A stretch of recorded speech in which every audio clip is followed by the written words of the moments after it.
In the quiet of Eden, where rivers danced and trees swayed to the music of heaven, Eve wandered alone, her eyes wide with wonder.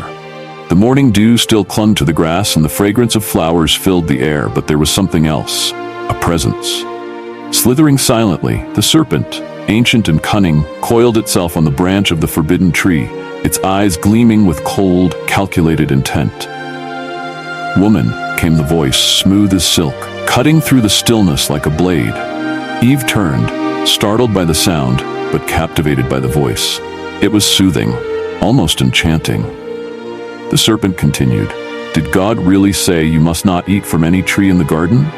Eve, innocent yet curious, approached cautiously, her heart unguarded but her spirit still untainted.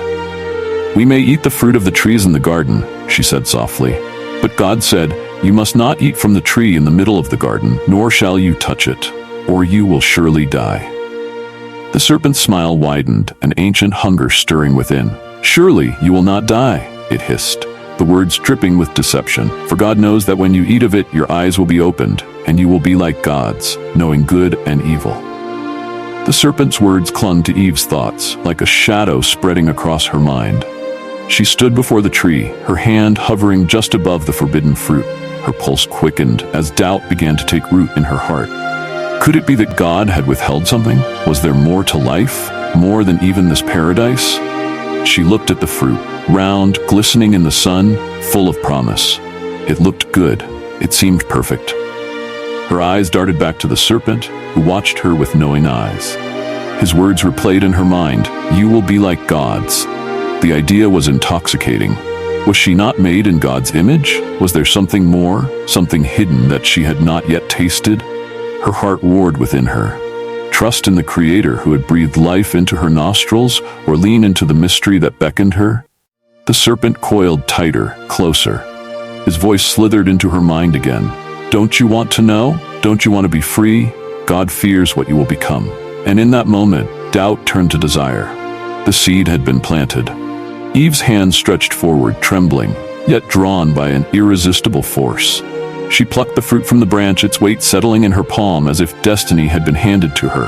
The air grew thick, time seemed to slow, and the serpent watched, silent and still, its victory near. She took a bite. The taste was sweet, but its sweetness was fleeting.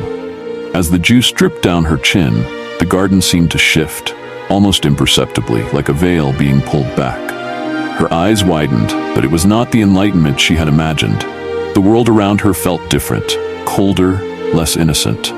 The sky above seemed to dim, and the laughter of Eden's creatures grew distant. She turned to find Adam, her partner, the one who had walked with her through the untouched beauty of Eden. Without a word, she extended the fruit to him. He looked at her, hesitated, but then, in one shared gaze, they understood each other, both trapped in the same web of temptation. Adam took the fruit and bit, and as the fruit passed his lips, the weight of their disobedience settled like a stone in their souls. And then it was done. The serpent slithered away, triumphant and unseen, its laughter echoing through the garden. Adam and Eve stood together, but they felt exposed, vulnerable. Shame crept upon them like a shadow, and for the first time, they saw each other through different eyes. Innocence was gone, replaced by the weight of knowledge, good and evil. They scrambled for fig leaves, their hands shaking, trying to cover themselves, but it was futile. No leaf could cover the loss of purity. The garden, once a place of eternal joy, now seemed to turn its face from them. The birds' songs were distant, and the fragrance of Eden seemed less sweet. And then the voice of the Lord, walking in the cool of the day, called out, "Adam, where are you?" His voice, once comforting, now pierced their hearts with guilt. They hid among the trees, trembling, for they had betrayed the one who had given them life. They had tasted knowledge, but it was bitter. In the silence that followed, the weight of their choice hung heavy in the air. They had sought to become like gods, but in the end, they had only found the crushing weight of separation from their Creator. And Eden was no longer theirs.